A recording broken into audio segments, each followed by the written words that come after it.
السلام علیکم ورحمۃ اللہ وبرکاتہ۔ محترم ناظرین کا، دجال یہودیوں میں سے ہوگا، عوام میں اس کا لقب مسیح ہوگا۔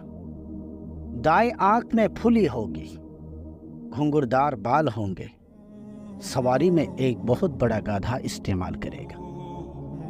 سب سے پہلے ملک عراق و شام میں ظاہر ہوگا، جہاں وہ نبی و رسول ہونے کا دعویٰ کرے گا۔ پھر وہاں سے اصفہان چلا جائے گا۔ اصفہان میں اس کے ساتھ 70,000 یہودی ہوں گے۔ یہی سے مزید تکبر میں مبتلا ہو کر خدا ہونے کا دعویٰ کرے گا، چاروں طرف فساد برپا کرے گا اور زمین میں بہت سے مقامات پر جا کر اپنے آپ کو خدا کہلاوے گا۔ اللہ تعالیٰ لوگوں کی آزمائش کے لیے اس سے بڑے بڑے ناممکن اور نادر الوقوع کام کرائیں گے۔ اس کی پیشانی پر کاف فا را لکھا ہوگا، جس کی پہچان ہر وہ شخص کر سکے گا جس کے دل میں بھی ایمان ہوگا۔ اس کے ساتھ ایک آگ ہوگی جس کو دوزخ تعبیر کرے گا، اور ایک باغ ہوگا جس کا نام جنت ہوگا۔ اپنے مخالفین کو آگ میں اور اپنے مننے والوں کو جنت میں ڈالے گا، مگر وہ آگ در حقیقت ایک باغ ہوگا اور باغ در حقیقت آگ کی طرح ہوگا۔ یعنی اس کا یہ سب کچھ صرف مسلمانوں کے امتحان کے لیے ہوگا۔ اس کے پاس کھانے پینے کی چیزوں کا ایک ذخیرہ ہوگا، جس کو چاہے گا اسے خوش کر دے گا۔ جب کوئی فرقہ اس کو رب مان لے گا تو اس کی سرزمین پر اس کے لیے بارش ہوگی، اناج پیدا ہوگا، ان کے درخت پھل دینے لگیں گے، ان کی مویشی موٹے ہو جائیں گے اور دودھ والے جانور دودھ دینے لگیں گے۔ اور جب کوئی جماعت اس سے نہ مانے گی، اس سے بارش، پھل، دودھ اور جانوروں کا بڑھنا بند کر دے گا، اور اس قسم کی بہت سی تکلیفیں اہل حق کو دے گا، مگر اہل ایمان کا سبحان اللہ اور لا الہ الا اللہ پڑھنا ہی ان کے کھانے اور پینے کا کام دے گا۔ یعنی اہل ایمان بھوکا اور پیاسا رہنا گوارا کر لیں گے، لیکن اس کے دھوکے میں نہ آئیں گے اور صبر کریں گے۔ پھر اللہ اپنے ذکر کی حلاوت ظاہر کرے گا اور اہل ایمان ذکر سے ہی سیر ہوں گے۔ حضرت امام احمد بن حنبل رحمۃ اللہ علیہ نے نقل کیا ہے کہ اس کے نکلنے سے 2 سال تک پہلے ہی قحط رہ چکا ہوگا۔ تیسرے سال عین دوران قحط ہی میں اس کا ظہور ہوگا۔ زمین کے مدفون خزانے اس کے حکم سے اس کے ساتھ ہو جائیں گے۔ بعض آدمیوں سے کہے گا کہ میں مردہ ماں باپوں کو زندہ کر سکتا ہوں، تاکہ اس قدرت کو دیکھ کر میری خدائی کا یقین کر لو۔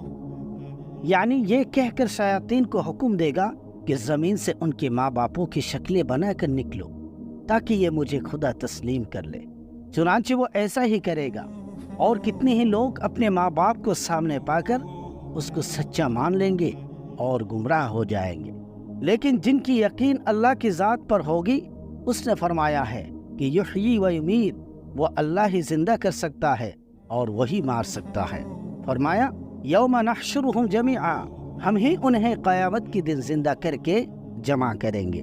جن اہل ایمان نے کتاب و سنت کی تعلیم کے مطابق اپنے ایمان کو مضبوط کیا ہوگا، دجال کے بڑے بڑے کارنامے انہیں متاثر نہ کر سکیں گے، اور وہ ایماندار ان تمام خلاف عادات کاموں کو شعبدہ بازی، شیطانیت اور گمراہی اور جادوگری کا نام دیں گے، بلکہ دیگر نشانیوں سے تعین کر کے کہیں گے کہ یہ دجال ہے، جس کے سب سے بڑے دھوکہ باز ہونے کی گواہی ہمارے حضرت محمد مصطفیٰ صلی اللہ علیہ وسلم پہلے دے چکے ہیں۔ محترم ناظرین، ایسے حالات لوگوں کو دکھاتا ہوا اور کمزور ایمان والوں کو گمراہ کرتا ہوا بہت سے ممالک میں سے گزر جائے گا، یہاں تک کہ وہ یمن کے سرحد میں پہنچے گا تو بددین لوگوں میں بڑا مقبول ہوگا، اور وہ لوگ سب کاموں کو چھوڑ کر اس کے ساتھ ہو جائیں گے۔ صحیح مسلم و بخاری میں ہے، یہاں سے لوٹ کر مکہ کے قریب مقیم ہوگا، لیکن فرشتوں کی حفاظت مکہ معظمہ کی ذمہ داری کی وجہ سے داخل نہ ہو سکے گا۔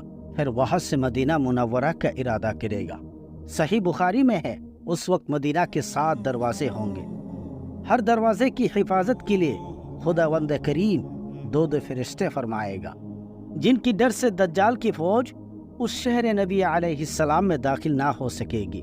نیز مدینہ منورہ میں زلزلہ آئے گا جس کی وجہ سے بدعقیدہ و منافق لوگ خائف ہو کر شہر نبی علیہ السلام سے نکل جائیں گے اور باہر آ کر دجال کے پھندے میں پھنس جائیں گے، یعنی کیونکہ مدینہ میں یہ لوگ اللہ اور اس کے رسول کی محبت سے نہیں رہ رہے ہوں گے بلکہ اپنی دنیاوی اغراض سے وہاں ہو۔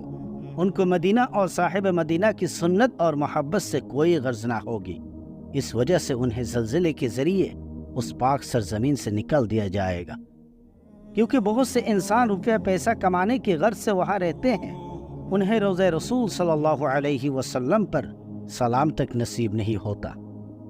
محترم ناظرین، جب یہ ملعون ارض مقدس مدینہ سے باہر موجود ہوگا، ان دنوں مدینہ میں ایک عالم بزرگ ہوں گے جو اس ملعون کو اپنے علم خدا داد سے پہچانیں گے اور اسے لاجواب کرنے اور لوگوں کو حق راہ بتانے کے لیے دجال سے مناظرہ کریں گے۔ چنانچہ مدینہ سے باہر آ کر دجال کی فوج کے قریب آ کر پوچھیں گے دجال کہاں ہے۔ وہ ان کی گفتگو کو دجال کے ادب کے خلاف سمجھیں گے، اس عالم دین بزرگ کو قتل کرنے کا ارادہ کریں گے، لیکن ان میں سے کچھ لوگ منع کر دیں گے اور کہیں گے کہ تمہیں معلوم ہونا چاہیے کہ ہمارے اور تمہارے خدا دجال نے نعوذ باللہ بغیر اجازت کسی کو قتل کرنے سے روک رکھا ہے۔ چنانچہ وہ دجال سے جا کہیں گے کہ ایک شخص آیا ہے جو بڑا گستاخ ہے اور آپ کی خدمت میں حاضر ہونا چاہ رہا ہے۔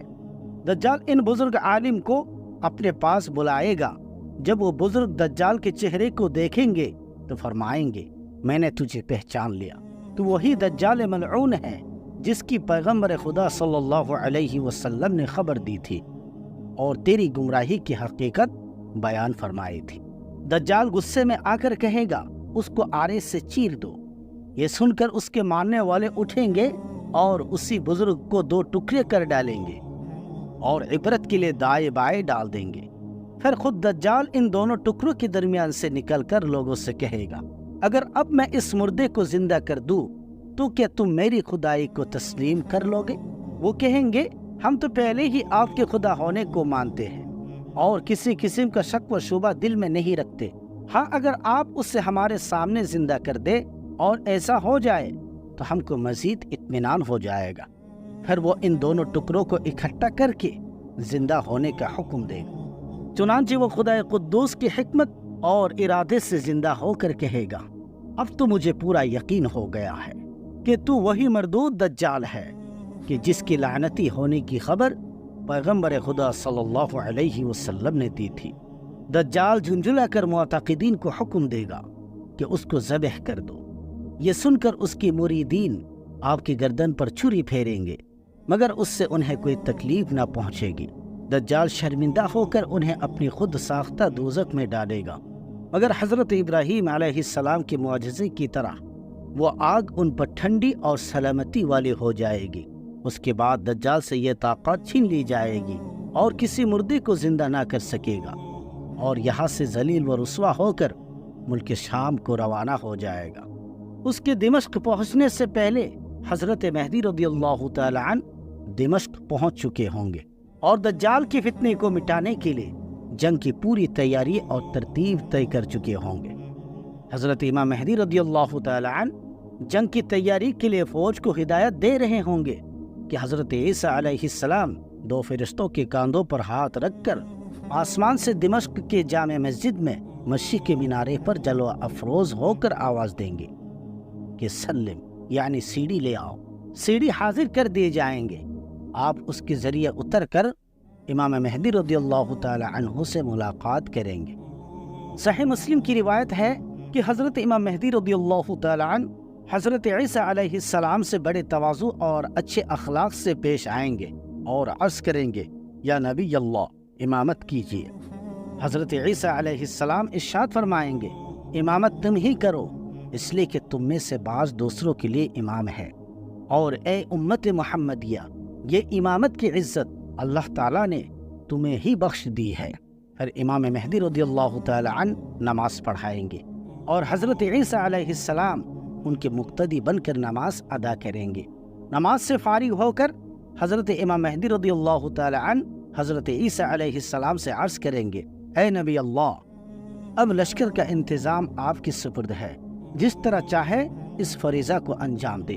وہ فرمائیں گے، نہیں، یہ کام بدستور آپ ہی کے سپرد رہے گا، میں تو صرف دجال کو قتل کرنے کے لیے آیا ہوں، جس کا مارا جانا میرے ہی ہاتھوں سے مقدر ہو چکا ہے۔ محترم ناظرین، رات امن و امان سے بسر کر کے صبح امام مہدی رضی اللہ تعالی عنہ اسلامی فوج کو لے کر میدان کارزار میں تشریف لائیں گے۔ حضرت عیسیٰ علیہ السلام بھی ان کے ساتھ ہوں گے۔ وہ کہیں گے، میرے لیے گھوڑا اور نیزہ لاؤ تاکہ اس ملعون سے خدا کی زمین کو پاک کر دو۔ پھر حضرت عیسیٰ علیہ السلام دجال پر حملہ آور ہو اور امام مہدی رضی اللہ تعالی عنہ اسلامی فوج کے ساتھ دجال کی فوج پر طاقت کریں گے۔ یہ لڑائی نہایت خوفناک ہوگی اور اپنی جان کی پرواہ کیے بغیر مسلمان گھمسان کی جنگ میں بے جگری سے دجال کی فوج سے نبرد آزما ہوں گے۔ مسلم شریف پر ہے کہ اس وقت حضرت عیسیٰ علیہ السلام کے سانس کی یہ خاصیت ہوگی کہ جہاں تک دجال پہنچے گا آپ کی نظر بھی وہی تک پہنچے گی، اور جس کافر تک آپ کا سانس پہنچے گا وہ وہی خاک میں مل جائے گا۔ آپ دجال کا مقابلہ کرتے کرتے مقام لط تک پہنچیں گے اور نیزے سے اسے وسیلہ جہنم کر کے لوگوں کو اس فتح کی اطلاع دیں گے۔ محترم ناظرین، شرح مشکات میں لکھا ہے کہ لد لام کے پیش کے ساتھ اور دال کی تشدید کے ساتھ لکھا جاتا ہے۔ یہ ایک پہاڑ کا نام ہے، بعض کے نزدیک ایک گاؤں کا نام ہے جو بیت المقدس کے نزدیک ہے۔ اللہ پاک ہم سب کو دنیا کے تمام فتنوں سے حفاظت فرمائے، آمین یا رب العالمین۔